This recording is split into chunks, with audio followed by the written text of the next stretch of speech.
We can start then. Manjusha, आपण सुरू करूया. ओके, चालेल चालेल, ठीक आहे. एक मिनिट हा. ओके, दोन्ही नमस्कार. सर्व उपस्थितांचे मी आभार मानते आल्याबद्दल. आणि पहिल्यांदाच आपण विल्सन कॉलेज बरोबर अशा प्रकारचा शिक्षकेतर कर्मचाऱ्यांकरता कार्यक्रम करत आहोत. आणि माझी खात्री आहे हा पहिला कार्यक्रम नसेल, यापुढे अनेक कार्यक्रम आपण एकमेकांच्या सहकार्याने असेच आयोजित करू, ज्याचा फायदा आपल्या सगळ्यांना होईल. आता मी गजानन सावंत सरांना विनंती करते की त्यांनी कार्यक्रमाची पुढची सूत्र हातात घ्यावेत. त्याच्या आधी फक्त एक गोष्ट सांगू इच्छिते. दोन्ही कॉलेजचे प्रिन्सिपल आपले राठोड सर आणि विल्सन कॉलेजच्या प्रिन्सिपल निकाळजे मॅडम हे काही कारणामुळे बिझी असल्यामुळे त्यांना शक्य होईल त्याप्रमाणे त्या मीटिंगमध्ये जॉईन होतील. त्या आल्यानंतर आपण त्यांचं स्वागत करूया. Sawant sir, over to you. Manjusha, आमच्या Yes, vice sir. Principal madam आल्या आहेत. Vice principal madam Okay, yeah, Harsha madam is there, right? Okay.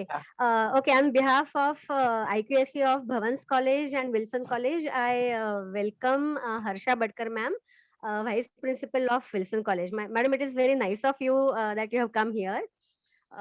Would you like to say something? It's a very important initiative, and I'm sure we'll go a long way ahead with this. Thank you. Right. Thank you so much, ma'am. So before wasting any time, I request Savant sir to kindly take over. Savant sir.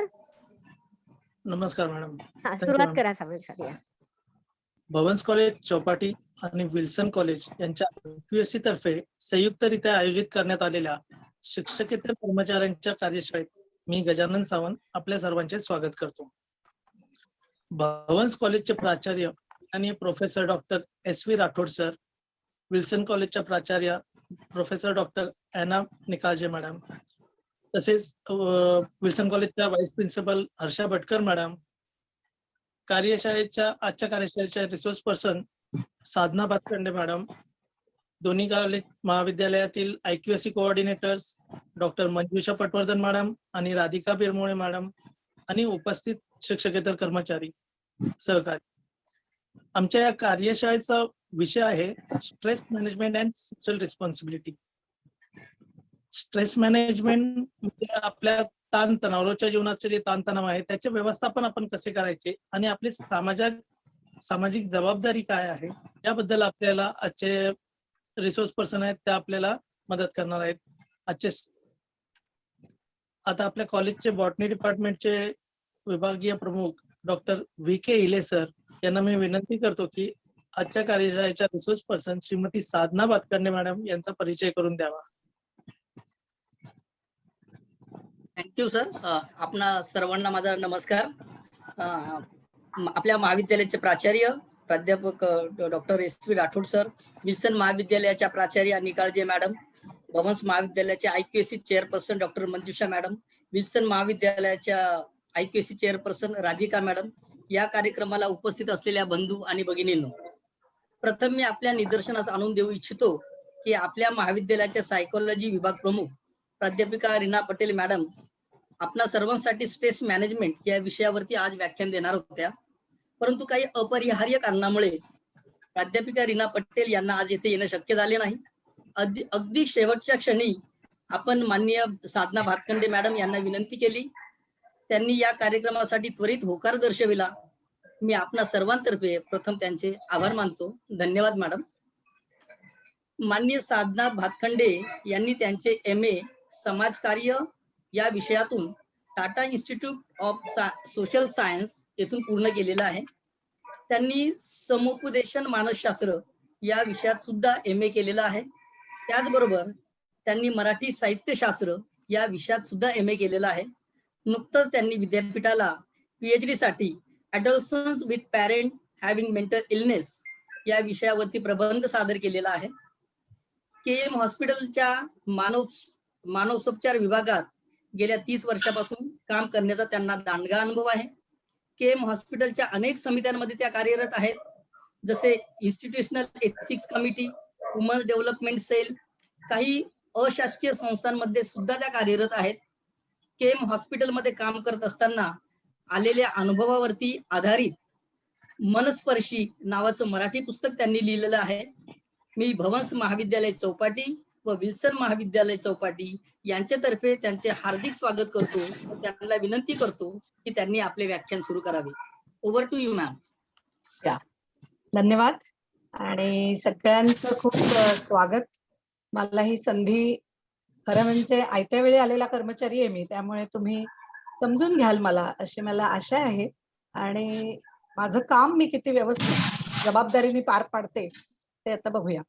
विषय खूपच महत्वाचा आहे आणि सध्याच्या जीवनात लहान मुलांपासून म्हाताऱ्या लोकांपर्यंत सगळीच जण स्ट्रेस या विषयावर बोलत असतात किंवा त्याच्याबद्दल काहीतरी व्यक्त करत असतात. आता ह्या स्ट्रेसचं नियोजन कसं करायचं आणि का करायचं? मुळात पहिली गोष्ट लक्षात घ्यायला पाहिजे की स्ट्रेस हा आवश्यक आहे का अनावश्यक आहे. तर मी असं म्हणेन की स्ट्रेस, माफक प्रमाणात स्ट्रेस हा आवश्यक आहे. त्याचं कारण जर असा स्ट्रेस नसेल, ताणच नसेल, तर माणूस निष्क्रिय होत जाईल किंवा बेजबाबदार होत जाईल, असं माझं मत आहे. आता ह्याची कारणं अशी आहेत, तुमच्या डोळ्यासमोर घरातली मुलं आहेत किंवा अडल्ट्स आहेत की जे नोकरी धंद्यासाठी कायम धावपळ करत असतात. पण सध्याच्या काळात वर्क फ्रॉम होम मुळे माणूस अंघोळ 12 वाजता करतो, मुलं उठतातच 9:30-10 वाजता, 12ची शाळा असेल तर. तर अशा तऱ्हेची निष्क्रियता येत जाते जर ताण नसेल तर. त्यामुळे माफक प्रमाणात ताण हा आवश्यक असतो आणि अतिरिक्त प्रमाणात ताण हा मात्र त्रासदायक ठरू शकतो. त्यामुळे त्याचं योग्य वेळी आणि योग्य प्रकारे नियोजन होणं खूप महत्वाचं असतं. आधी आपण समजून घेऊया की ताण म्हणजे काय. कशाला म्हणायचं की हा ताण आहे? कारण एका गोष्टीचा ताण एका व्यक्तीला वाटतो आणि दुसऱ्या व्यक्तीला तो ताण वाटतच नाही. तर ऐसा क्यों होता है कि कुछ लोग समझते हैं कि ये बहुत टेंशन वाली चीज है और कुछ लोग समझते हैं कि बिल्कुल भी नहीं है. तो ये हर एक का जो पर्सपेक्टिव है, देखने का नजरिया है किंवा ज्याला आपण दृष्टिकोन म्हणू, त्या दृष्टिकोनामुळे ताणाची व्याख्या ही बदलत राहते. प्रत्येकासाठी ती निराळी असते. मुळात ताणचा अर्थ असा किंवा स्ट्रेसचा अर्थ असा, जी गोष्ट चॅलेंजिंग आहे, आव्हानात्मक आहे, जी करताना मला माझ्या सर्व शक्तींचा किंवा कुवतीचा कस लागायला पाहिजे असं वाटतं, किंवा एखादी गोष्ट मला जमेल का नाही जमणार, किंवा ह्याच्यामध्ये मला किंवा माझ्या कुटुंबाला काही हानी पोचेल का, माझं काही नुकसान होईल का, असं वाटणारी परिस्थिती.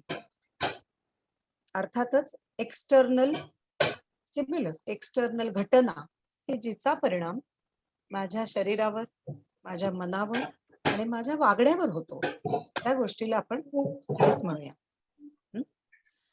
आता स्ट्रेस निर्माण होण्याची कारणं कुठली आहेत? आपल्या डोळ्यासमोर मोठी यादी येईल.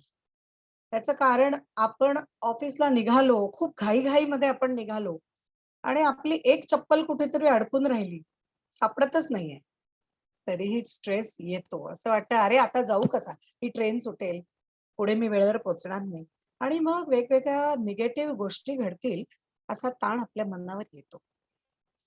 तर अशा अनेक अनपेक्षित घडणाऱ्या घटना हे एक कारण असतं. ह्याच्यापेक्षा मोठी कारणं असतात. उदाहरणार्थ, गर्लफ्रेंड बॉयफ्रेंड यांचं चांगलं चाललेलं असतं आणि मग ब्रेकअपची वेळ येते, तेव्हा स्ट्रेस निर्माण होतो. नवरा बायकोचे सूर जुळलेले असतात, पण काही काही कारणांनी ठिणग्या पडायला लागतात, संशय येतो किंवा आणखीन काही कारण असतात. अलीकडे आमच्याकडे येणाऱ्या ज्या केसेस आहेत त्याच्यामध्ये स्क्रीनचा वापर खूप होतो. मग तो मोबाईलचा असेल, व्हॉट्सअपचा असेल, लॅपटॉपचा असेल, आणि त्याच्यामध्ये संशयाचं वातावरण घरामध्ये निर्माण होतं. एकमेकांचे चॅट चेक करणं, आणि त्याच्यामुळे म्हणजे जीवनाचे प्रश्न बाजूला राहतात आणि हे संशयाचे प्रश्न जास्त वाढतात. तर असाही एक स्ट्रेस येऊ शकतो. त्याच्याच बरोबर भांडणं, कधी कधी शिक्षेची भीती, कामावरनं काढून टाकतील की काय. समजा मी कोणीतरी टेम्पररी कर्मचारी आहे आणि ह्या पॅन्डेमिक पिरियडमध्ये एकूणच स्टाफ कमी केला जातोय, तर त्याच्यामध्ये माझा नंबर लागेल की काय, अशी भीती, याच्यामुळे पण स्ट्रेस येऊ शकतो. कधी कधी लोकांसमोर आपलं मत मांडायचंय या कल्पनेने पण स्ट्रेस येऊ शकतो. तर अशी अनंत कारणं आहेत की माझ्या आयुष्यात पूर्वी असं झालंय म्हणजे परत असं घडेल की काय, त्या भूतकाळामुळे पण स्ट्रेस निर्माण होऊ शकतो आणि भविष्याच्या चिंतेमुळे पण स्ट्रेस निर्माण होऊ शकतो. तर असे ताणतणावाचे असंख्य प्रसंग आपल्या आयुष्यात येतात आणि ते अनअवॉइडेबल म्हणजे ही परिस्थिती कधी कधी टाळू न शकण्यासारखी असते. तो कई बार ऐसा होता है कि हमको उसको स्वीकार करके आगे जाना पड़ता है, लेकिन ये स्वीकार करते करते हमारी शक्ति कमजोर होने लगती है. जैसे ये पैंडेमिक में हा जो व्हायरस आहे, कोरोना व्हायरस, यांनी आपल्या सगळ्यांच्या जीवनाला भयंकर त्याचं सावट निर्माण केलेलं आहे. मला तर विचारूच नका, कारण मी रोज इतक्या बॉडीज बघत असते, इतकी लोक बघत असते की जे अफेक्टेड आहेत. प्रत्येक वेळेला 200, 300, 400चा आकडा ऍडमिटेड पेशंट्सचा असतो, त्यांचे कुटुंब, आणि ह्या सगळ्यामध्ये आपण भरडले जातो. तर व्हायरस, कोरोना व्हायरस ही एक आपल्याला सध्या भेडसावणारी मोठी चिंता आहे, मोठा ताण आहे असं मी म्हणेन. आता ह्या ताणाच्या बाबतीत सांगायचं झालं तर त्रिसूत्री आपल्याला गव्हर्नमेंट सांगते सारखी, बरोबर की नाही? मास्क वापरा, सतत हात धुवा आणि सोशल डिस्टन्सिंग पाळा वगैरे वगैरे. पण असं करून सुद्धा व्हायरस काय आपल्याला विचारून आत येत नाही, तो येऊ शकतो. मग त्यावेळेला आपल्याला काय करायचंय, त्याचा सामना कसा करायचा आहे, मला हे जमेल का, माझ्या कुटुंबातला कोणाचा बळी नाही ना जाणार, ही भीती सतत दाटून आलेली असते.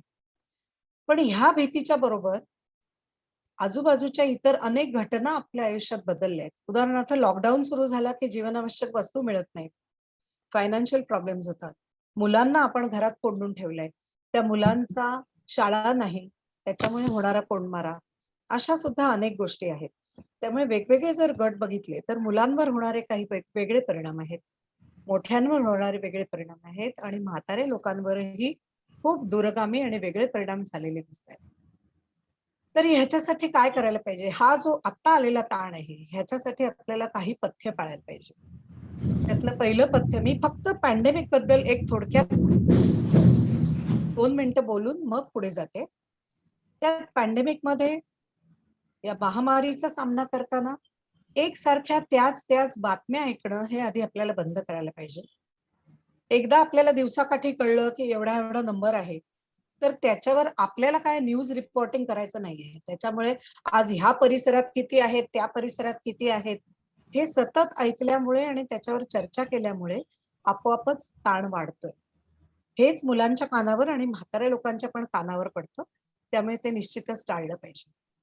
दैनंदिन जीवनामध्ये हे ऑर्डर करा, होम डिलिव्हरी येते त्याच्यातून हे मागवा, याच्यापेक्षा सुद्धा घरगुती आणि साधं अन्न खाणं सध्या गरजेचं आहे. याचं कारण व्हायरस आत आलेला असेल तर तो आणखीन जास्त त्रासदायक होणार आहे, हे लक्षात ठेवायला पाहिजे, जर आपलं मूळचं आरोग्य कमकुवत असेल तर. त्यामुळे त्या आरोग्याकडे खूप जास्त लक्ष द्यायला पाहिजे.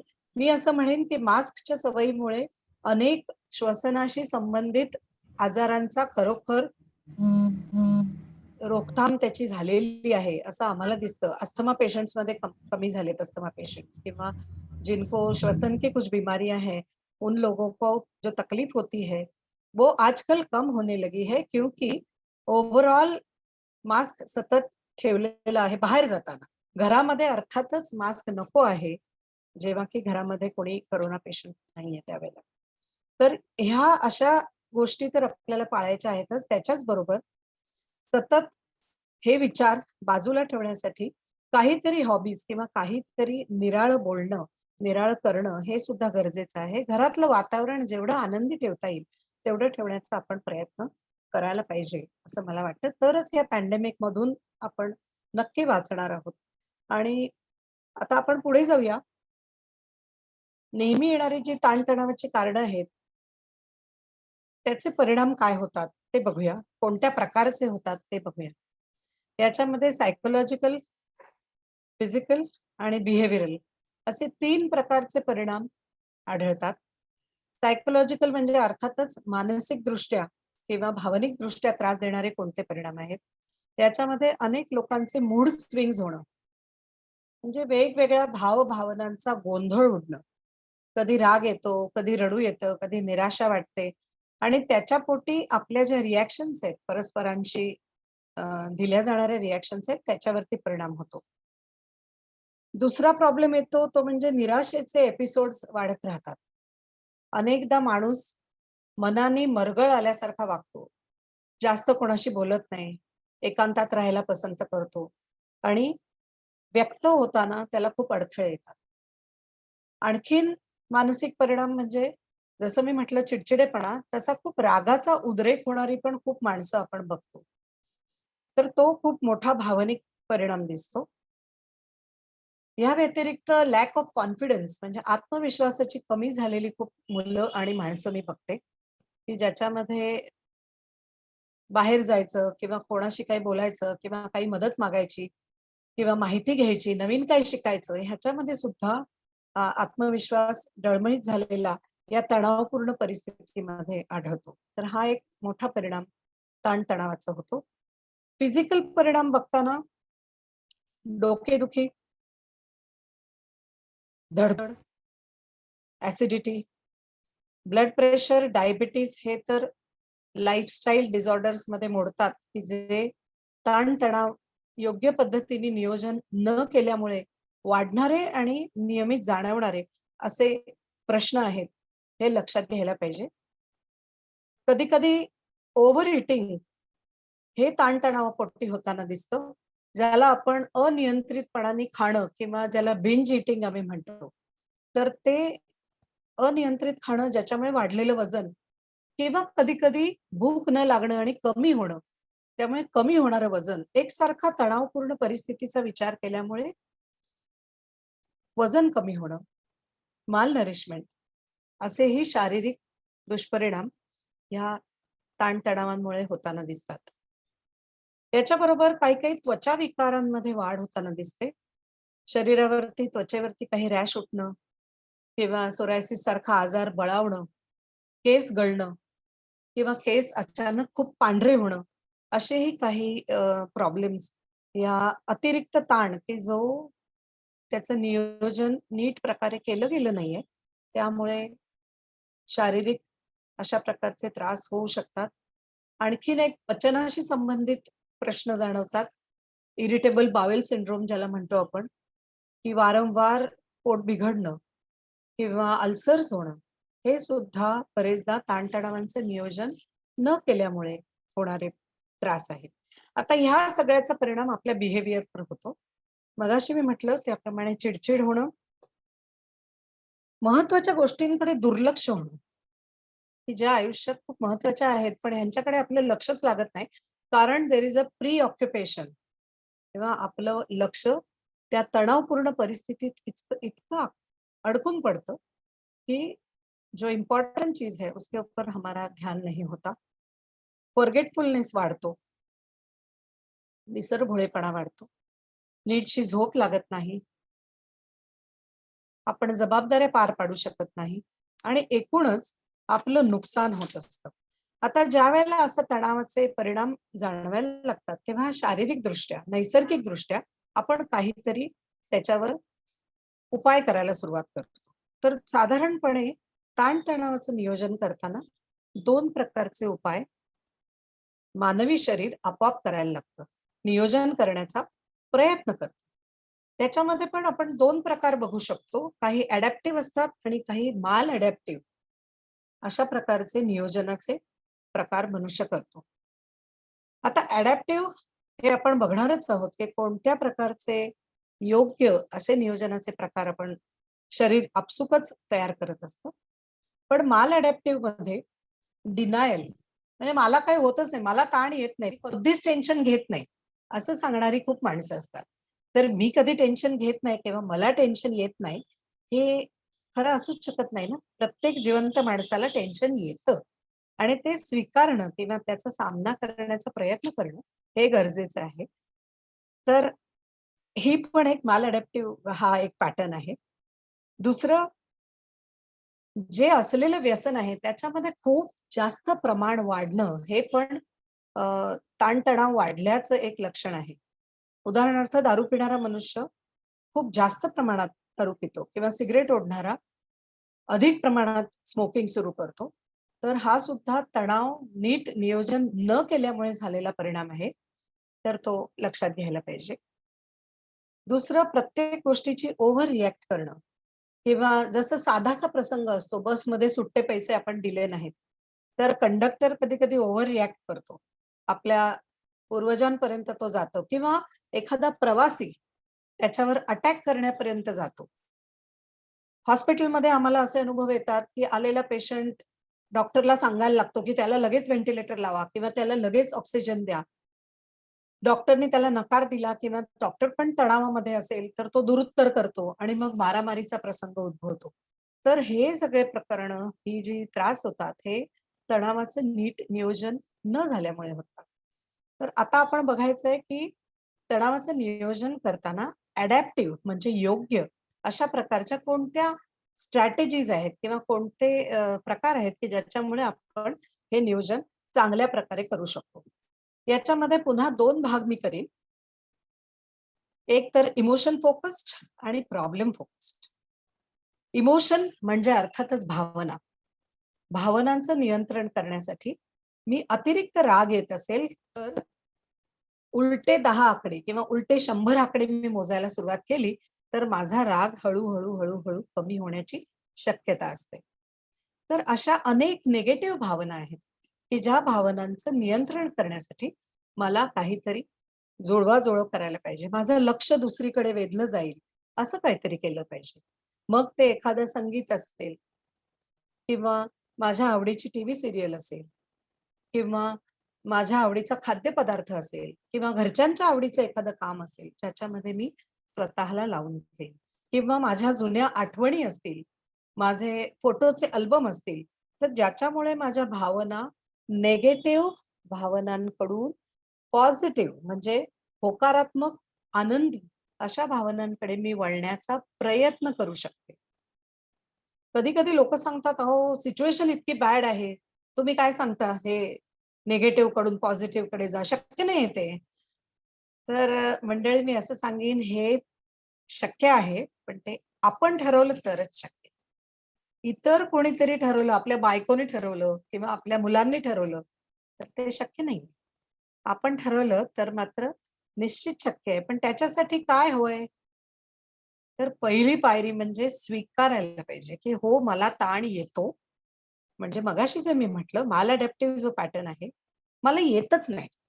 हे जे आपण म्हणतो ते आधी बदलायला पाहिजे. मला ताण येतो आणि मला त्याच्यातून सुटका करून घेण्यासाठी मुझे कुछ प्रयास करना है. ये निर्णय मुझे लेना पड़ेगा. और ये जब मैं निर्णय लेती हूँ, तब मैं कुछ स्ट्रैटेजीज कुछ प्रयत्न करती हूँ. तो उसमें कौन-कौन से प्रयत्न मैं कर सकती हूँ? तर ह्याच्यामध्ये आपण थोडक्यात 4 एज लक्षात ठेवूया. हे 4 एज कुठले आहेत? पहिला ए आहे अव्हॉइड करणं. अव्हॉइड म्हणजे काय? टाळायचं. ऐसी सिचुएशन जो तकलीफ देने वाली है, जिससे मुझे स्ट्रेस आने वाला है, उसको टालने के लिए मैं कुछ प्लानिंग कर सकती हूँ। यानी कि अगर ऑफिस में लेट पहुंचती हूँ तो बॉस गुस्सा करता है, जिससे मुझे तनाव आता है, तो मैं लेट न पहुंचने के लिए ऐसी योजना बनाऊंगी जिससे मैं जल्दी उठकर जल्दी रेडी होकर थोड़ा ऑर्गनाइज करके मैं लेट से पहुंचूंगी ही नहीं. हं? तर अशा तऱ्हेच्या गोष्टी मला करायला पाहिजेत, ऑर्गनाइज करायला पाहिजे. दूसरा म्हणजे टू डू लिस्ट ज्याला आपण म्हणतो, जो काम करने हैं उसकी एक लिस्ट बनानी है, प्रायोरिटी के अनुसार. पहले क्या करना है, दूसरा क्या करना है, तीसरा क्या करना है, कौन सा महत्वपूर्ण है, वो हमें देखना है. हं? त्याच्याच बरोबर जेवढी झेपणार आहे तेवढीच जबाबदारी घ्यायची आहे. मुझे जो नहीं निभने वाला है वो भी मैं कर लूंगी, ऐसा बोलने की जरूरत नहीं है. कधी-कधी असं होतं, की आपण एकदम उत्साहामध्ये जे झेपणार नाही ते पण घेतो. तसं नाही घ्यायचंय. ते अव्हॉइड करू शकत असेल तर ते करायचंय. याच्यानंतरचा ए आहे तो ऑल्टरेशन. ऑल्टरेशन म्हणजे काय? थोडासा बदल करायचा आहे. आपल्याला बदल कशामध्ये करायचा आहे? आवश्यक तेवढंच बोलायचंय. कधी-कधी आपण नको असलेली इन्फॉर्मेशन बोलत राहतो, ज्याच्यामुळे आपला ताण वाढत जातो. तर ते बघायला पाहिजे. कधी-कधी ज्या गोष्टी आपल्याला सहज शक्य असतील, की योग्य वेळेला एखादी ग्रुप मीटिंग अरेंज करून 10 माणसांना जसं WhatsApp ग्रुप असतो, त्याच्यावर एका वेळी आपण अनेक गोष्टी अनेक लोकांना सांगू शकतो. तर ते अल्टरेशन आपल्या रुटीनमध्ये बदल करून करू शकतो. तिसरी गोष्ट आहे एक्सेप्टन्स. जे जसं आहे ती परिस्थिती जर बदलता येणार नसेल तर ती स्वीकारण्याशिवाय आपल्याला पर्याय नाहीये. मग ती हसत हसत स्वीकारणं हे जास्त महत्त्वाचं. हं. कारण रडत पण आपण करतोच. तर ती हसत केली तर ती जास्त सोयीची ठरते. दुसऱ्याला त्रास देऊन ह्याच्यामुळे मी अडचणीत आलो, इसकी वजह से मुझे तकलीफ होती है, मुझे पता है ये हमेशा से मेरे लिए तकलीफ क्रिएट करता है, ऐसा कहने से मेरी निगेटिविटी डबल 3 टाइम्स मोर हो जाती है.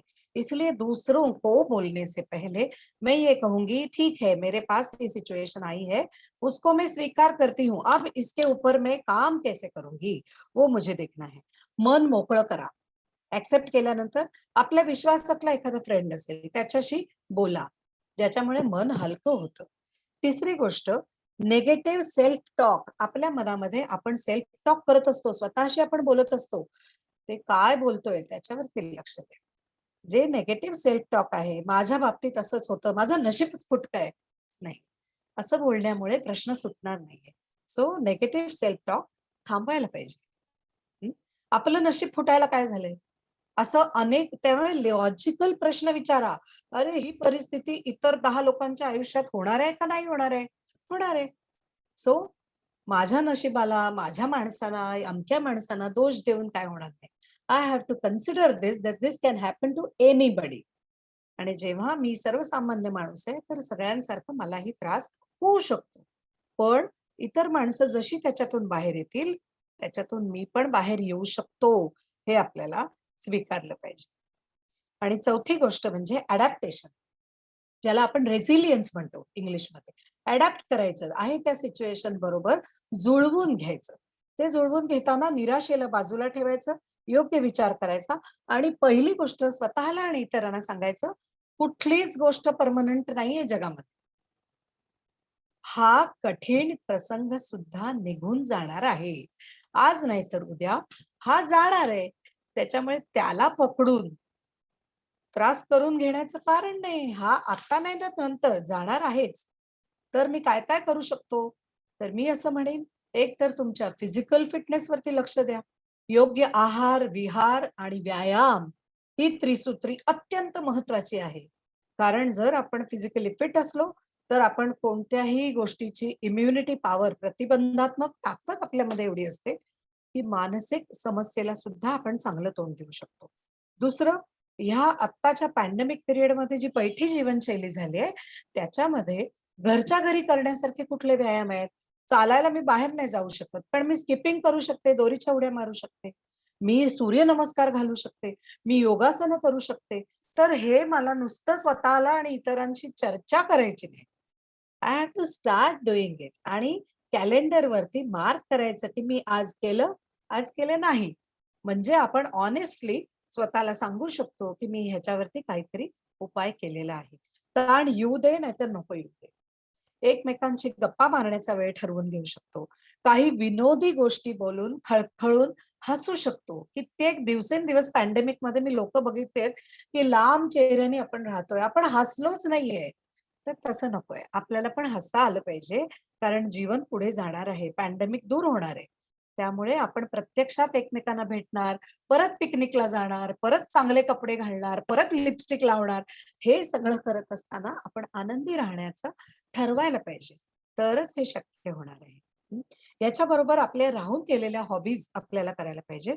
कधी कधी ताणतणावाचा इतका परिणाम आपल्या मनावर होतो की आपण स्वतःला त्या क्षणी दूर करण्यासाठी काही सायकोलॉजिकल टेक्निक्स वापरायला लागतात, ज्याच्यामध्ये आम्ही रिलॅक्सेशन थेरपी म्हणतो त्याला, ती घेणं गरजेचं आहे.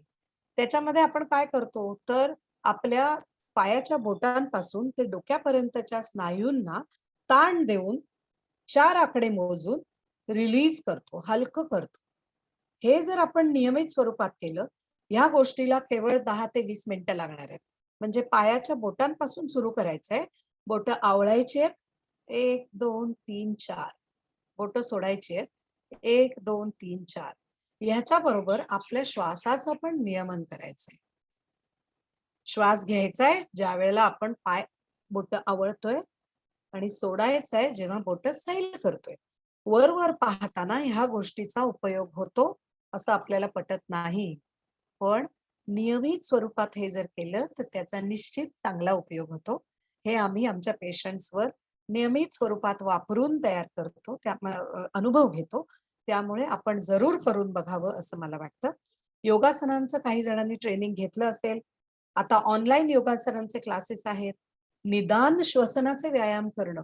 मी तुम्हाला सांगते की आपल्या मेंदू हा जो काम करतो तो जर ऑक्सिजन चांगला मिळाला तर निश्चित चांगलं काम करतो. त्यामुळे योगासनांमध्ये अनुलोम विलोम सारखे जे व्यायाम प्रकार आहेत त्याचा नियमित वापर करूया. एक गोष्ट लक्षात घ्या, ज्याच्यावर विश्वास आहे ते तुम्ही जरूर करा. स्वतःला सरेंडर करणं पण महत्वाचं असतं. मीच सगळं करणार आहे, मलाच सगळं येतं, मलाच सगळं माहिती, असं नाहीये. त्याच्यामुळे काही गोष्टी दुसऱ्याला चांगल्या माहिती असतील, काही गोष्टींमध्ये तो निसर्ग किंवा परमेश्वर आपल्याला मार्ग दाखवेल असंही म्हणायला हरकत नाही. कित्येक लोक नामस्मरण करतायत त्याच्यामुळे त्यांना रिलीफ मिळतोय. तर ज्यांनी आपल्याला स्ट्रेस फ्री रहण्यासाठी, तनाव से दूर रहने के लिए जो भी काम हम कर सकते हैं उसको करना है और उसकी मदद लेकर तनाव का नियोजन करना. तनाव तो आता रहेगा, तनाव आता रहेगा, लेकिन उसका नियोजन करना ये आसान नहीं है, लेकिन ये पॉसिबल है और इसके लिए प्रयत्न हम जरूर कर सकते हैं. मैं एक चीज जरूर कहूंगी. एक गोष्ट मी ऐकली होती ज्याच्यामध्ये असं मी वाचलं होतं की गाडीतून जसा प्रवास करताना आपण पुढची सीट घेत नाही, मागची सीट घेत नाही, आपण शक्य तेवढे पुढे बसतो. कशासाठी? गाडी उडते ना, त्याचा त्रास जास्त होतो पाठीमागे बसलं की. तसं जी सुपर पॉवर आहे, निसर्ग आहे किंवा परमेश्वर आहे, त्याच्यापासून जेवढे तुम्ही दूर राहाल तेवढे उडणार जास्त, तेवढा त्रास जास्त होणार. सगळी परिस्थिती आपल्या हातात नाहीये. काही परिस्थिती हे हाताच्या बाहेर आहे. ठीक आहे, तुम्ही तुमचं मन एकाग्र करण्याचा प्रयत्न करायचा आहे आणि ह्याही परिस्थितीला योग्य पद्धतीने तोंड द्यायचे. हर कोशिश में शायद सफलता नहीं मिल पाती है. हर कोशिश में हमेशा से सफलता नहीं मिल सकती, लेकिन हर सफलता के पीछे उसका कारण कोशिश ही होती है. मी इथे थांबते. प्रयत्न करणं खूप महत्वाचं आहे. प्रयत्नच केला नाही तर सफलता मिळणारच नाही. त्याच्यामुळे स्ट्रेस फ्री राहण्यासाठी आपल्याला प्रयत्न करायचा आहे. आपल्या स्ट्रेससाठी दुसरा प्रयत्न करणार नाही, आपणच करायचा. हं? मदत मागायची, आपणच मागायची. कधीतरी काउन्सिलरकडे जायला लागलं, जायचं. मित्राकडे जायला लागलं, जायचं. प्रश्नाला उत्तर मिळणार. Okay. Thank you everybody for giving me this opportunity. मी इथे थांबते. धन्यवाद. धन्यवाद मॅडम. आता आमच्या कॉलेज सावंत सर, मध्ये फक्त एक बोलू इच्छिते. दोन्ही कॉलेजचे प्रिन्सिपल जॉईन झालेले आहेत. ओके. तर ठीक आहे. I welcome Professor Dr. S.V. Rathod and Professor Dr. Anna Nikalje Madam from Wilson College. And I request Rathod sir to say a few words first, and then I would request Dr. Anna Madam to say a few words. And then we will go on to question answer session, Sadhna. Principal sir, Rathod sir, over to you. Hello. Thank you, Yes. Manjusha Madam. On behalf of Bhavan Hazarimal Somani College, I welcome. Actually, I got little late. आता welcome म्हणण्यापेक्षा मग साधना मॅडमनी जे काही tips आपल्याला दिल्या होत्या, खरंच त्या जेव्हा आपण काम करत असतो त्यावेळेला खरंच ह्या ज्या टिप्स आहेत, ह्या टिप्स प्रत्येकाने खरं जर आपण जर अवलंबलो तर मला वाटत नाही की कोणत्याही व्यक्तीला स्ट्रेस हा जो प्रकार आहे तो राहू शकेल. आणि प्रत्येकाचं ऑफिसमध्ये किंवा घरामध्ये जो काही चिडचिडेपणा असतो किंवा इतर जे काही त्रास होत असतात किंवा स्ट्रेस असतो तो स्ट्रेस निश्चितपणे आपल्याला कमी करता येतं. आणि आम्ही हा जो काही उपक्रम राबवलेला आहे, विल्सन कॉलेज प्रिन्सिपल आणि आमच्या भवन हजारीमल सोमानी कॉलेज आम्ही मिळून, आणि याच्या व्यतिरिक्त आमचे जे काही दोन्ही कॉलेजचे IQAC कोऑर्डिनेटर आहेत त्या लोकांनी खरंच मेहनत घेतलेली आहे. आणि अशा प्रकारचे भविष्यामध्ये सुद्धा आम्ही अशाच प्रकारचे प्रोग्राम किंवा आमच्या नॉन टीचिंग स्टाफसाठी करत जाऊ. आणि खरंच मी मॅडमचा म्हणजे साधना मॅडमचा मी आभारी आहे आणि सगळ्या दोन्ही महाविद्यालयाच्या शिक्षकेतर कर्मचाऱ्यांना मी विनवणी करू शकतो की जेव्हा जेव्हा तुम्हाला काही अडचणी येतील, डिफिकल्टी येतील, निश्चितपणे तुम्ही साधना मॅडमला कॉन्टॅक्ट करून तुम्हाला जे काही तुमच्या डिफिकल्टी असतील, ते डिफिकल्टी सॉल्व्ह करत राहायला पाहिजे आणि आपलं जीवन जे आहे ते अशाच पद्धतीनं प्रफुल्लित ठेवायचा प्रयत्न करा आणि कॉलेजच्या कामामध्ये सुद्धा हातभार लावत जावा. म्हणजे जेणेकरून आपल्याला कुठल्याच प्रकारचा त्रास किंवा जो काही स्ट्रेस आहे, तो स्ट्रेस राहणार नाही आणि त्यामुळं आपल्या प्रत्येकाचं जीवन प्रफुल्लित राहील आणि कॉलेजचं सुद्धा प्रत्येक प्रकारचे जे कामं आहेत, ते सुद्धा व्यवस्थित राहील. मी जास्त वेळ घेत नाहीये. Over to you Manjusha madam. Thank you so much, sir. Now I would request Professor Anna Madam to say a few words. Thank you. Am I audible, madam? Yes, yes, ma'am, you are. Thank you, madam, for giving. Madam, you have muted yourself. Okay, okay. Yeah.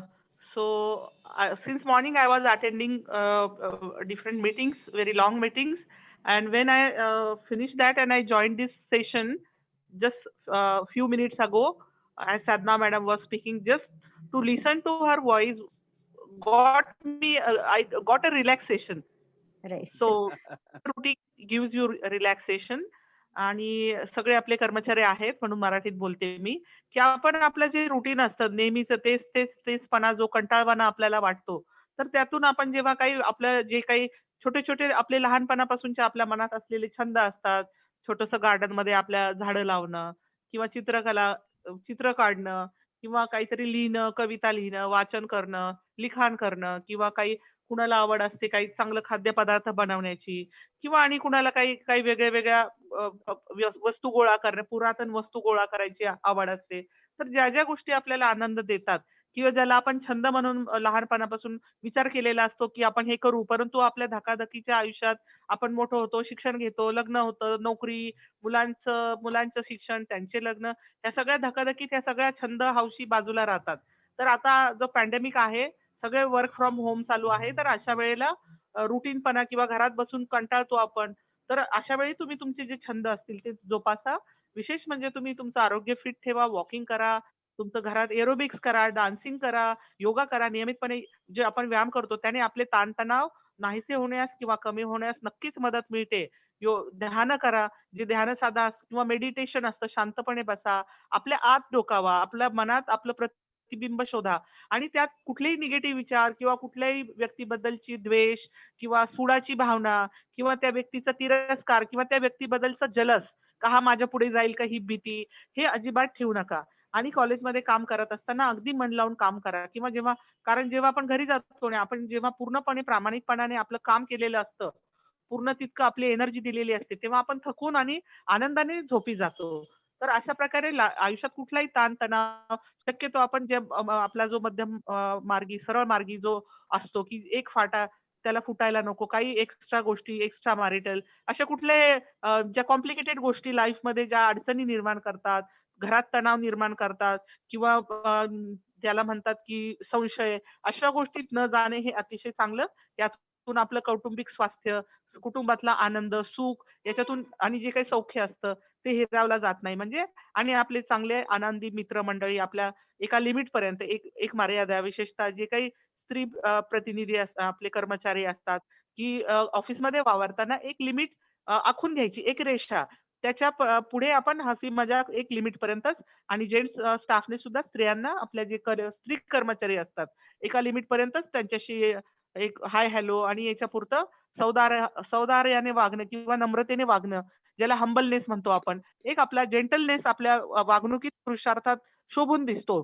Gentleman ज्याला म्हणतात. तर आपलं वागणं जेव्हा आपण समाजात किंवा आपल्या कॉलेजमध्ये असतो किंवा आपल्या ड्युटीवर असतो, तर कुठल्याही स्त्रीने तुमच्याबद्दल विचार केला की तुमच्याबद्दल त्यांना हा जेंटलमन आहे, हा खूप हेल्पफुल पर्सन आहे आणि आपल्यावरती काही बाष्कळ विनोद करत नाही, आपल्याकडे वाईट नजरेने पाहत नाही, हे एक त्यांच्या मनात तुमच्याबद्दल चांगलं असतं. तर अशा प्रकारे जर दबावाचं वातावरण जर कॉलेजमध्ये असलं, तुम्ही कुणाला टॉन्ट देत असला किंवा ग्रुपवर त्यांची टिंगलटवाळी करत असला, तर त्यांना पण वाईट वाटत राहतं. त्यांचं मानसिक स्वास्थ्य ढासळतं कॉलेजमध्ये काम करताना, कारण रजा पण किती घेणार. तर आपलं जे वातावरण जे असतं ते अतिशय स्मूथ आणि कंड्युसिव्ह असलं पाहिजे. आपल्यासाठी जेंडर जेंडर सेन्सिटिव्ह वातावरण आपल्या भोवती असलं पाहिजे आणि आपण एकमेकांशी चांगलं वागलं पाहिजे. अगदी प्रत्येकाला आपण हेल्प केली पाहिजे आणि जरी काही पर्सनल डिफरन्स एकमेकांशी असले तरी ते आपल्या प्रोफेशनल वागण्यामध्ये किंवा प्रोफेशनल वर्कमध्ये ते रिफ्लेक्ट व्हायला नको. आणि काही छोटे मोठे कधी झालेले असतात घटना एकमेकांच्या विरुद्ध, कधी कोणी बॉसचे कान भरते किंवा काय, तर ते मनात नाही ठेवायचं आणि बॉसने जरी रागवलं ते सुद्धा मनात नाही ठेवायचं. कारण बॉस पण रागवून तो पण एक व्यक्ती असतो, त्याला पण वरचा बॉस असतो आणि त्यालाही वेळेत दिलेल्या टाइम पिरियड मध्ये तुमच्याकडून काम करून घ्यायचं असतं. तरी जरी बॉस रागावला किंवा कधी मेमो दिला तर ते तुम्ही तुमच्या सुधारणेसाठी किंवा तुमच्या उन्नतीसाठी, तुमचं करिअर चांगलं व्हावं यासाठी आहे असं धरून तुम्ही सुधारून वागून घ्यायचं. त्याच्यात त्याबद्दल मनात सूड भावना किंवा संताप असं किंवा आपल्याला वाईट वाटून घेणं असं नाही करायचं. फक्त आपण जे काही चूक असेल ती सुधारून घेऊन, कारण पुढचा माणूस पण बघत असतो, त्याला वरून दिसतं की याच्या वागण्यात आता सुधारणा झाली, हा व्यक्ती आता खूप चांगला काम करतोय. हे नोट होत असतं वरती कुठेतरी. आणि जरी तुम्हाला कधी कुणी एकमेकांची प्रशंसा करणं ही खूप चांगली गोष्ट आहे ऑफिसमध्ये एकमेकांच्या कामाची. आणि जरी कुणी नसेल करत तरी ते वरचा माणूस तुमच्या वरती जो असतो, तो तुमचा रजिस्ट्रार असेल, ऑफिस सुपरिंटेंडेंट असेल, हेड क्लर्क असेल, ते नोट करत असतात तुमचं वागणं. आणि वरती प्रिन्सिपल असतात, ते सुद्धा जागेवरच्या बसलेल्या कॅमेऱ्यातून तुमचं दिवसभराचं वागणं बघत असतात. तर तुमचं वागणूक, जे काही तुमचं हार्डवर्क असेल, जी काही तुमची मेहनत असेल ती नक्कीच नोट होते. तर आपलं काम अगदी चोखपणे करा, म्हणजे तुमच्या वर्क प्लेसमध्ये तुमचं काम पेंडिंग पडणार नाही, तुम्हाला ताण येणार नाही, तुम्हाला कुठलाही स्ट्रेस येणार नाही. वेळेत आपलं काम करण्याचा प्रयत्न करा. आणि जेव्हा तुम्ही घरी जाता तेव्हा घरच्या वेळेत तुम्ही कॉलेजच्या गोष्टी कॉलेजमध्येच मन सोडून जायचं आणि घरी आपल्या मुलाबाळामध्ये, आपल्या फॅमिलीमध्ये आनंदाने राहायचं, त्यांना आनंद द्यायचा, त्यांच्या कामात मदत करायची, जाऊन पत्नीला थोडंसं हेल्प करायची. आणि अशा प्रकारे आणि त्याच्यानंतर थोडा वेळ स्वतःसाठी नक्कीच राखून ठेवा, स्वतःच्या आरोग्यासाठी. कारण घरात बसून बसून सगळ्यांचे वजन वाढतात, ऑटोमॅटिक खाणं जास्त होतं. चला पाऊस पडतोय, भजे करा मॅडम, असं आपण घरी ऑर्डर देतो, परंतु ह्या सगळ्याने आपल्या हेल्थवर विपरीत परिणाम होऊ शकतो. तर खाण्याबरोबर आपला व्यायाम सुद्धा बरोबर झाला पाहिजे. सकाळी वॉकिंग करा, योगा करा, जे काही तुम्हाला आवडत असेल, दोरीवरच्या उड्या, स्किपिंग, वॉकिंग, डान्स करा, झुंबा, जे काही तुम्हाला आवडतं ते करा. काहीच नसेल तर तुम्ही फिरायला जाऊ शकता आपल्या घराच्या कंपाऊंडमध्ये, कारण सध्या खूप मोकळ्यापणाने फिरणं अलाउड नाहीये. तर अशा प्रकारे तुम्ही तुमचं आरोग्य सुद्धा राखलं पाहिजे. आणि आता आपण सगळे अबोव्ह 40 आहोत, तर आपलं जो आहार असतो तो सुद्धा संतुलित असला पाहिजे. त्याच्यात सगळे व्हेजिटेबल्स, ग्रीन व्हेजिटेबल्स, फळं, मोड आलेले, प्रोटीन, मिल्क, हे सगळ्या गोष्टी, सगळे घटक असले पाहिजेत. आणि आपली पथ्य पाणी पाळून आणि आनंदाने राहून आपलं काम चोखपणे बजावून आपण आपलं लाईफ अतिशय स्वस्थ आणि निरोगी राखू शकतो, कुठलाही स्ट्रेस न घेता. तर अशा प्रकारे आपण आपलं कुटुंबच एक कॉलेज म्हणजे आपलं ऑफिस किंवा आपलं जे काही डिपार्टमेंट असेल, लॅबोरेटरी स्टाफ, लायब्ररीचा असेल, आपलं डिपार्टमेंट म्हणजे आपलं घर असं म्हणून सगळे मेंबर्सची एकमेकांची काळजी घ्यायची, आपल्या अधिकारांचं व्यवस्थित ऐकायचं. शक्यतो आपल्या वागण्यात कधी उर्मटपणा किंवा उद्धटपणा किंवा अँसर बॅक जे म्हणतात तसं नसलं पाहिजे, कारण त्याच्याने अधिकारी सुद्धा दुखावले जातात. तर आपण अशा प्रकारे आपलं वर्तणूक चांगलं ठेवून आणि आपला आनंदी लाईफ आपण जगलं पाहिजे. जो काही आपला कार्यालयीन काळ असतो 60 वर्षाचा, 58 वर्षाचा, तुमच्या गेल्यानंतर सुद्धा लोकांनी तुमचं नाव काढलं पाहिजे, की हो, तो खूप इफिशियंटली काम करायचा, खूप हेल्पफुल माणूस होता. तर अशा प्रकारे तुमच्या नावाची कीर्ती तुमच्या नंतर सुद्धा मागे राहते. तर एवढं बोलून मी संपवते माझं बोलणं. Thank you madam, Manjusha madam आणि राठोड सर. आणि अशाच प्रकारे कोलॅबोरेटिव्ह आणखी एक सेशन आपण ठेवलेलं आहे, तर त्याला सुद्धा सर्वांनी यावं. Thank you so much madam. Sawant sir, over to you. धन्यवाद मॅम. राठोड सर आणि अॅना निकालजे मॅडम यांनी आपल्याला खूप चांगलं मार्गदर्शन केलं. आता मी कॉमर्स डिपार्टमेंटच्या विभाग प्रमुख डॉक्टर वर्षा मल्ला मॅडमना विनंती करतो की त्यांनी आपल्या दुसऱ्या resource person doctor Manjusha madam यांचा परिचय करून द्यावा. Varsha madam, over to you. Thank you, Savan sir. Good evening, everyone. It gives me immense pleasure to introduce our next speaker and the resource person for the session, Dr. Manjusha Patwardhan. Madam is Assistant Professor and Head Department of Sociology of our college. She has completed her doctorate in the field of sociology and is very actively involved in research. She has an experience of 20 years in the field of academics. She has been actively involved in various committees in different capacities and has worked tirelessly for the betterment of our institution. Presently, Madam is the IQAC coordinator in charge of cultural committee, chairperson of college, women development cell, and many more committees. I'm sure, ma'am, your insights will benefit all of us. I welcome you, ma'am, and I request you to begin your session. Thank you so much Varsha madam. सर्वांना नमस्कार.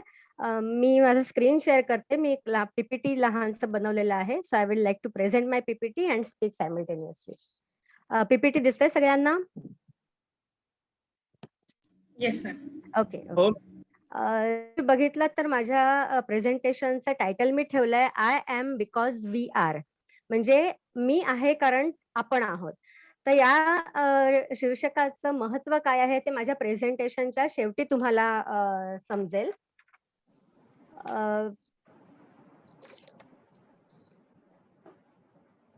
Madam please slide शोला जा. हा, एक minute.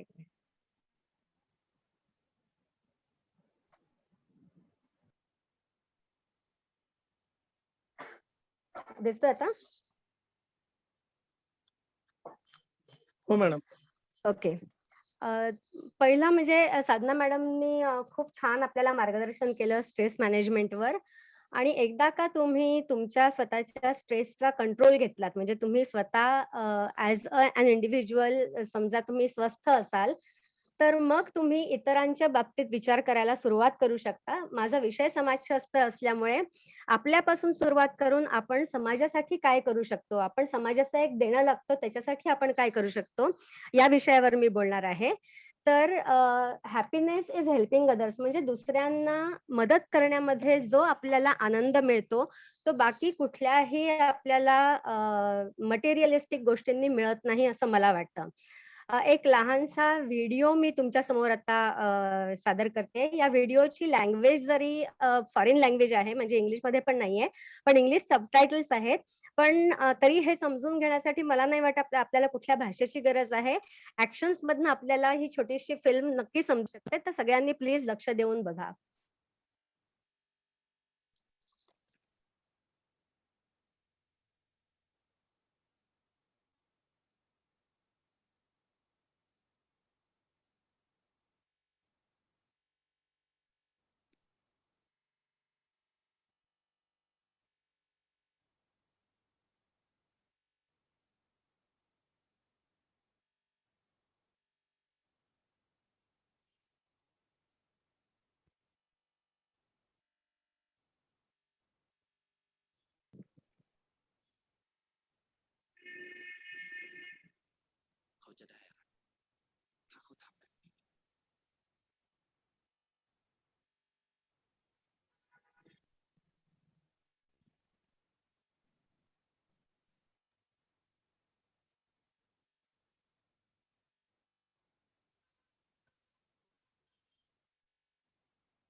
एक minute.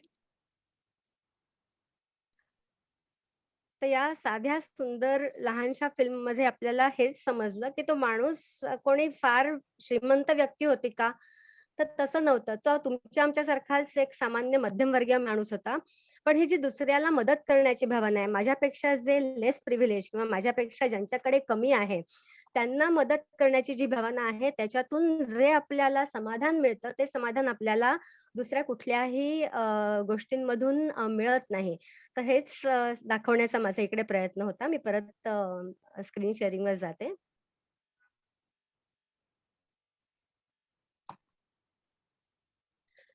म्हणजे ज्या समाजाने आपल्याला एवढं दिलेलं आहे त्या समाजाचं आपण काहीतरी देणं लागतो, मी मागे म्हटल्याप्रमाणे. आता पुढच्या स्लाइड्स मध्ये मी तुम्हाला काही अशा व्यक्तिरेखा दाखवेन की त्यांच्याबद्दल जास्ती बोलण्याची गरजच नाहीये आणि या व्यक्तींना आपण सर्वजण अत्यंत जवळून ओळखतो. पहिले आहेत मदर तेरेसाजी, त्याच्यानंतर बाबा आमटे आणि प्रकाश आमटे, पूर्ण आमटे कुटुंब, सिंधुताई सपकाळ यांना कोण ओळखत नाही, सुधा मूर्ती ज्या इन्फोसिस फाउंडेशनचे जे सर्वेसर्वा चेअरपर्सन आहेत, नारायण मूर्ती त्यांच्या पत्नी, आणि इन्फोसिस फाउंडेशन तर्फे त्या अत्यंत छान चांगल्या प्रकारे समाजकार्य करतात. आणि इतक्या श्रीमंतीत म्हणजे या सगळ्या व्यक्तींमध्ये या व्यक्ती अशा आहेत की त्यांच्याकडे खरोखर खूप पैसा आहे, पण तरी सुद्धा त्यांचं राहणीमान इतकं साधं आहे आणि लोकांना मदत करण्याची जी वृत्ती आहे ती खरंच वाखाणण्यासारखी आहे. यांनाही आपण ओळखत असाल. यांचं नाव आहे गौरी सावंत आणि यांनी 4 वर्षाची एक मुलगी अडॉप्ट केली आणि याच्यातनं हेच दाखवून दिलं की आई होण्यासाठी स्त्री होणं गरजेचं नसतं. तर एखादा पुरुष किंवा एखादा ट्रान्सजेंडर व्यक्ती हे सुद्धा आई पण असू शकतात त्यांच्यामध्ये आणि ते काळजी घेऊ शकतात आणि ते आता अनेक अनाथ मुलांची काळजी घेत आहेत. या सर्व व्यक्तींना बघून एकच मला माझ्या मनात विचार येतो की आपल्याकडे जे आहे ते दुसऱ्याला देण्याची वृत्ती आणि त्याच्यातून जे समाधान मिळतं ते खूप चांगलं आहे आणि त्याच्यामुळे सुद्धा स्ट्रेस रिलीफ व्हायला नक्कीच मदत होते. याच्यानंतर एक शेवटचा हा माझा कॉन्सेप्ट आहे की ज्याला उबंटू फिलॉसॉफी असं म्हणतात. तर उबंटू हा एक झुलू शब्द आहे, आफ्रिकन ट्राईब आहे झुलू नावाची आणि त्याच्यात ही उबंटू फिलॉसॉफी आहे. त्यांचं हे म्हणणे आहे की a person is a person through other people. म्हणजे तुम्ही माणूस तेव्हाच असता जेव्हा तुम्ही इतर माणसांमध्ये असता आणि इतर माणसांसाठी तुम्ही काम करता. सो बेसिकली या फिलॉसॉफीमध्ये पूर्ण भार वी अँड नॉट मी याच्यावर आहे. म्हणजे मी नाही तर आपण सर्वजण मिळून नक्कीच समाजासाठी काही प्रयत्न करू शकतो, एकमेकांची काळजी घेऊ शकतो, हार्मनी आणि हॉस्पिटॅलिटीने राहू शकतो, एकमेकांना रिस्पेक्ट देऊन रिस्पॉन्सिव्हनेसने राहू शकतो. ही एक सुंदर फिलॉसॉफी आहे. हे एक चित्र आहे उबंटू फिलॉसॉफीचं जे खूप छान आहे आणि याच्याबरोबर मी तुम्हाला एक गोष्ट सांगणार आहे. एक अँथ्रोपॉलॉजिस्ट होता जो या झुलू ट्राईबमध्ये आफ्रिकन कंट्रीमध्ये झुलू ट्राईबमध्ये गेला आणि या सगळी लहान मुलं खेळत होती. त्यांनी त्या मुलांना सांगितलं की एका लाईनवर तुम्ही उभे राहा आणि एका दुसऱ्या बाजूला झाड होतं मोठं, त्या झाडाखाली त्यांनी पूर्ण एक फळांची बास्केट नेऊन ठेवली होती आणि या सगळ्या मुलांना एका लाईन मध्ये उभं केलं आणि सांगितलं आता मी शिट्टी वाजवल्यानंतर तुम्ही सगळ्यांनी धावत त्या फळाच्या बास्केट पर्यंत जायचं. जो पहिला पोहोचेल ती सगळी फळं त्याला मिळतील. आणि म्हणजे आपली रनिंग रेस कशी असते त्या प्रकारे. आणि तो त्या फळांच्या बास्केट जवळ जाऊन उभा राहिला आणि त्यांनी शिट्टी वाजवली आणि त्याला हे अपेक्षित होतं की धावायला मुलं सुरुवात करतील, कोणतरी येऊन जिंकणार, फळांची बास्केट त्याची होणार. पण त्याला इतकं आश्चर्य वाटलं जेव्हा त्यांनी बघितलं की ती सर्व मुलं एकमेकांचा त्यांनी हात धरला, एक पूर्ण ओळ तयार केली आणि सर्व मुलं एकमेकांचा हात धरून एकत्र त्या बास्केट जवळ पोहोचली आणि नंतर त्या बास्केट मधली फळं त्यांनी सर्वांनी आपापसात वाटून खाल्ली. त्या अँथ्रोपॉलॉजिस्टला खरंच खूप आश्चर्य वाटलं आणि त्या मुलांना त्यांनी विचारलं की तुम्ही असं का केलं, कोणाला तरी एकाला ही बास्केट मिळू शकत होती. तेव्हा ते म्हणाले उबुंटू. उबुंटू म्हणजे I am because we are. आणि म्हणून हे नाव मी माझ्या प्रेझेंटेशनला दिलं होतं की जर का सगळेजण आपण एकत्र असू तरच माझ्या जगण्याला काही अर्थ आहे. आणि महाविद्यालयात काम करताना सुद्धा आपल्याला हीच फिलॉसॉफी खूप महत्वाची आहे. आज स्टुडंट्स आहेत म्हणून आपण आहोत, शिक्षकेतर कर्मचारी आहेत म्हणून शिक्षक आहेत. त्याच्यानंतर लॅब अटेंडंट्स आहेत, लायब्ररी मध्ये काम करणारे कर्मचारी आहेत, म्हणून स्टुडंट्सना मदत होते. तर हे आपले महाविद्यालयाचे सर्व जे महत्वाचे घटक आहेत, त्यांनी एकत्रित येऊन एकमेकांना सहकार्य करून जर का काम केलं तर त्या कामाचा आनंद नक्कीच सर्वांना मिळू शकतो.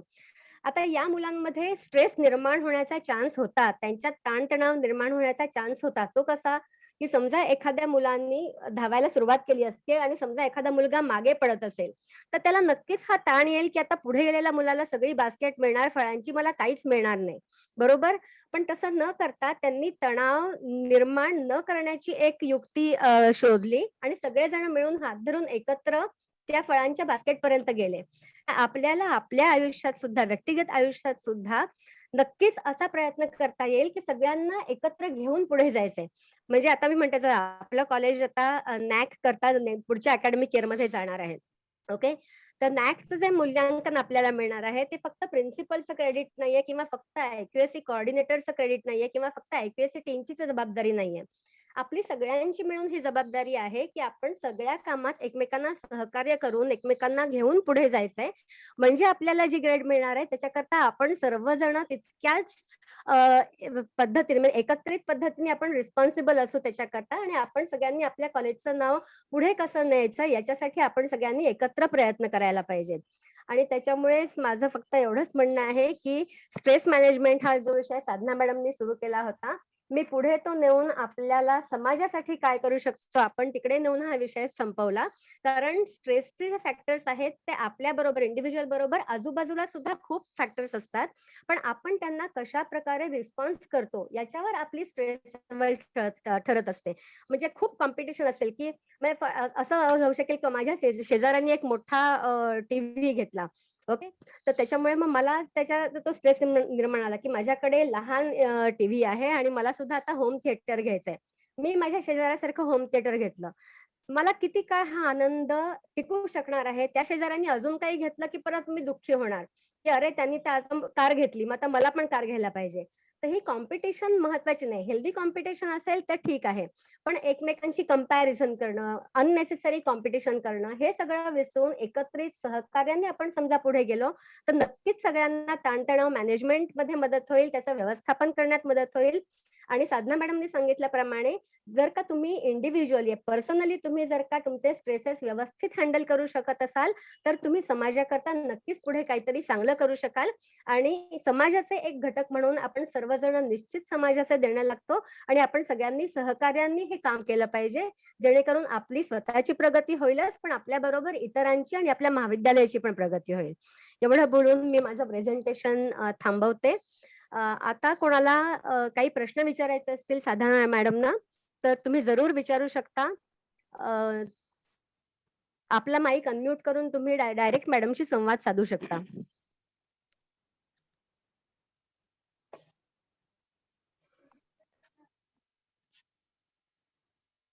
कोणाला काही विचारायचं आहे किंवा काही कॉमेंट करायचे आहेत? मॅडम, याच्यामध्ये तुम्ही काही ठराविक लोकांचे फीडबॅक पण घ्या ना. नाही सर, फीडबॅक सेशन आपण फीडबॅक फॉर्म नंतर सेशनच्या शेवटी ग्रुपवर नाही व्हॉट्सअप पण ग्रुपवर इथं ग्रुपमध्ये इथे सुद्धा हो, इथं घेऊन ज्यांना घेऊन. इथं त्यांना सांगा की हा. काही विल्सन कॉलेजचे काही आपल्या कॉलेजचे हो, लोकांना. नक्की सर. हा. तर इकडे अभ्यंकर सरांनी एक मेसेज टाकला. अभ्यंकर सर तुम्ही अनम्यूट करून बोलू शकता. बोला सांगा, अभ्यंकर साहेबांना बोलायला सांगा जरा. हा. ज्या पद्धतीने पहिला आपला सेशन त्या पद्धतीने पहिला सेशन ताणतणावाचा मॅडमने दिला. मला वाटतं प्रत्येकाला एक एक्सपिरियन्सने बऱ्याचशा गोष्टी कळायला लागतात. जसं मॅडमने एक साधी छोटीशी गोष्ट सांगितली, आपण उलटी 100 ते 1 पर्यंत मोजायला पाहिजे. मला वाटतं अशा छोट्या छोट्या ज्या गोष्टी त्या अनुभवातून बऱ्याच लोकांना माहित आहेत, पण हे माहित असलेलं ज्ञान हे प्रॉपर ऑर्गनाइज पद्धतीने एका विद्वान व्यक्तीने सांगणं हा वेगळा फरक पडतो. त्याच्यामुळे मला वाटतं आज ताणतणाव तुम्हाला ठाऊक असेल सगळ्यांनाच की आपण प्रत्येक जण तणावातून जातोय आणि त्यात नॅक जसं जसं जवळ येतं तसं तसं आमच्या प्राचार्यांपासून अगदी आमच्या शेवटच्या माणसापर्यंत प्रत्येक व्यक्ती तणावात असतो. आणि मला वाटतं अत्यंत योग्य वेळी हे आपण सांगितलंय ज्या पद्धतीने हे सगळं हँडल केलं पाहिजे. मला वाटतं त्याच्यामुळे अनेकांना ब्लड प्रेशर, शुगर ह्या अतिशय मोठ्या घातक गोष्टींना लोक सामोरे जात आहेत. आणि दुसरी आणखी महत्वाची गोष्ट या पॅन्डेमिकमुळे खरंच अनेकांनी आपापल्या जवळच्या लोकांना मुकलंय आणि मला वाटतं अत्यंत उत्तम रीतीने तणाव कसा आपण आपला नियंत्रित करावा याविषयी मॅडम बोलल्या. मनपूर्वक आभार मानतो तुमचे. आणि उबंटू तुम्ही ज्या पद्धतीने थ्रेड केलं ते मी आता मेसेज त्याचाच टाकला की उबंटू म्हणजे I am because we are. मी आहे कारण इतर सर्व आहेत म्हणून माझं अस्तित्व आहे.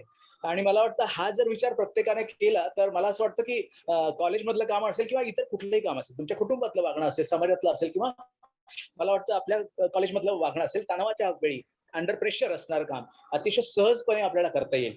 मनपूर्वक आभार मानतो तुम्हा दोघी विदूषणचे, विद्वान स्त्रियांचे की अत्यंत उत्तम रीतीने तुम्हाला हे मार्गदर्शन केलं. मी माझ्या सर्व स्टाफ तर्फे मनपूर्वक आपले आभार मानतो. धन्यवाद. Thank you so much Abhyankar sir. Manjusha madam बोलू का 2 शब्द? Yes Radhika madam, go ahead. सुंदर सेशन झालीत आणि असं नाही की हे आपल्या सपोर्ट स्टाफलाच गरजेचीच आहेत, म्हणजे आपल्या शिक्षकेतर कर्मचारी वृंदालाच गरजेचे आहे की हे आपल्यालाही गरजेचं आहे सगळं. आणि साधना मॅडमचे खरंच म्हणजे लास्ट मिनिट त्यांना आपण रिक्वेस्ट केली आणि त्यांनी म्हणजे मान्य त्यांनी केलं आणि त्या आल्या. हे खरंच खूप छान. आणि तुमचंही खूप सेशन सुंदर झालं. म्हणजे ती फिल्म एवढी आवडली, म्हणजे आय वॉज जस्ट शोईंग, म्हणजे मी माझ्या मुलीलाही दाखवतो, म्हणाली मम्मा ही जुनी आहे, बघितली नाही का? म्हटलं नाही, कदाचित आम्ही सायन्सची माणसं म्हटल्यावर तर आमचं जरा ह्या सगळ्या गोष्टी कमीच असतो. पण मला आणखी एक चांगलं काय म्हणायचं की मला एवढी म्हणजे आनंद काय झाला की आपले जे हे कर्मचारी आहेत, आपले जे शिक्षकेतर कर्मचारी जे सगळे आज इथे आले, ते खरंच म्हणजे एवढ्या मोठ्या नंबरमध्ये शेवटपर्यंत पूर्ण सेशन मध्ये सगळेजण आहेत हे बघून बरं वाटलं.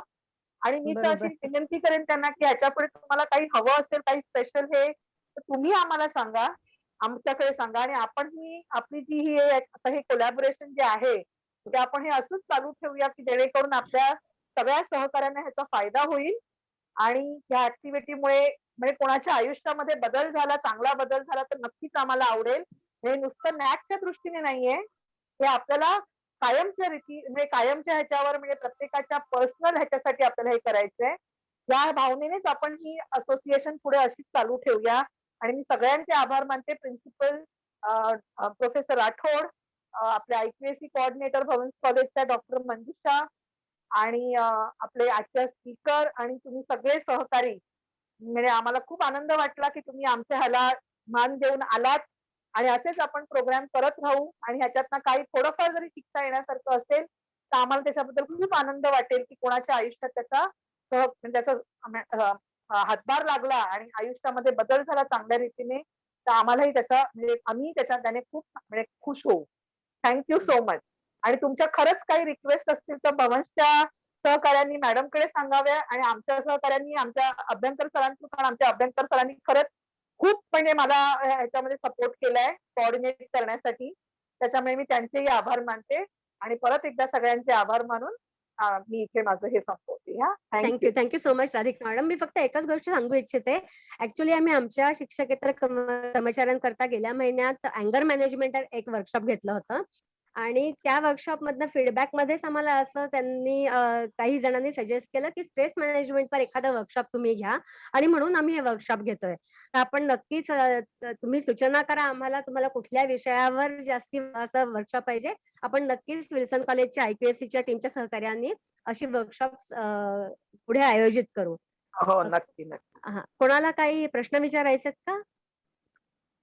हो, काही संवाद असेल तर आपण घेऊ शकतो नाही, म्हणजे कोणाचं काही असतं म्हणजे राईट. कोणाचं नाव न घेता काही डिस्कस करायचं असेल तर आपण बरोबर, राईट. तर कोणाला काही प्रश्न असतील विशेषतः साधना मॅडम करता स्ट्रेस मॅनेजमेंटवर तर विचारू शकता तुम्ही. किंवा हे सेशन कसं वाटलं याचा फीडबॅक जरी 1-2 जणांनी दिलात तरी आम्हाला आवडेल ऐकायला. कोणी बोलू इच्छितं?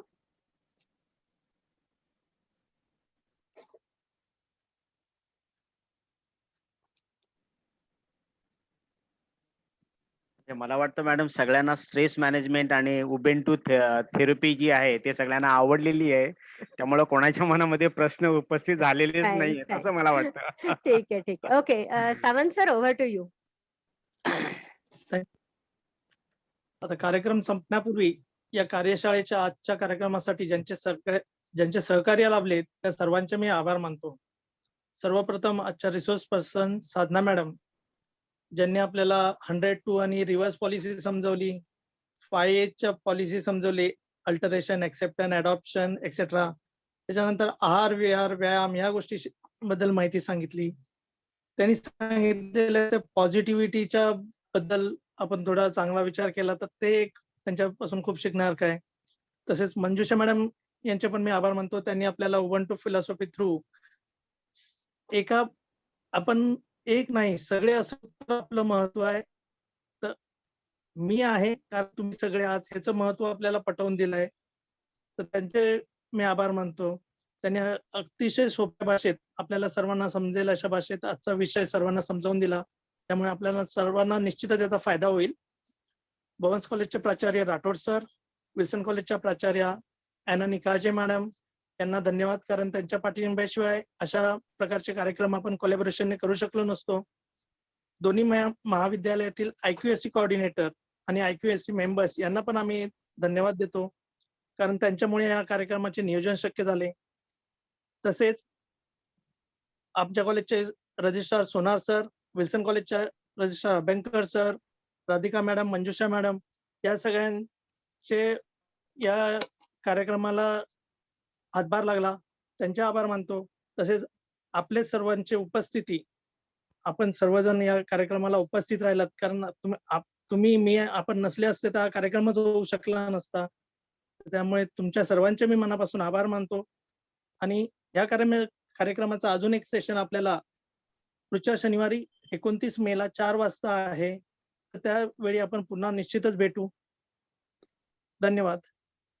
आता मी मंजुषा मॅडमना सांगतो, तुम्ही 2 शब्द बोला. Over to you madam. Thank you Sawant sir. आशा करते की सगळ्यांना हा कार्यक्रम आवडला असेल आणि सावंत सर म्हणाल्याप्रमाणे आपण पुढच्या शनिवारी सगळ्या भेटणार आहोत. आणि पुढच्या शनिवारी विल्सन कॉलेजच्या मराठी डिपार्टमेंट मधील वक्त्या रश्मी मॅडम आपल्या सगळ्यांकरता विश्वास, आशा आणि प्रेम या विषयावर बोलणार आहेत. तर नक्कीच सगळ्यांनी आपण त्याच्यात सहभागी होऊया. या सेशनचा फीडबॅक फॉर्म मी आपला जो व्हॉट्सअप ग्रुप तयार केलेला आहे त्याच्यावर मी शेअर करीन. सगळ्यांनी फीडबॅक फॉर्म नक्की भरा. तुम्हाला या कार्यक्रमातनं काय शिकायला मिळालं, तुम्हाला या कार्यक्रमाबद्दल काय वाटतं आणि पुढे अशा प्रकारचे कुठले कार्यक्रम तुम्हाला आयोजित करावे असं वाटतं तेही कळवा, म्हणजे आपल्याला त्याप्रमाणे त्याचं नियोजन करता येईल. साधना मॅडम, तुमचे मनापासून आभार. अगदी शेवटच्या क्षणी तुम्ही आलात आणि धन्यवाद. आणि आपण ही मीटिंग इकडे संपूया. थँक्यू. थँक्यू. धन्यवाद. थँक्यू.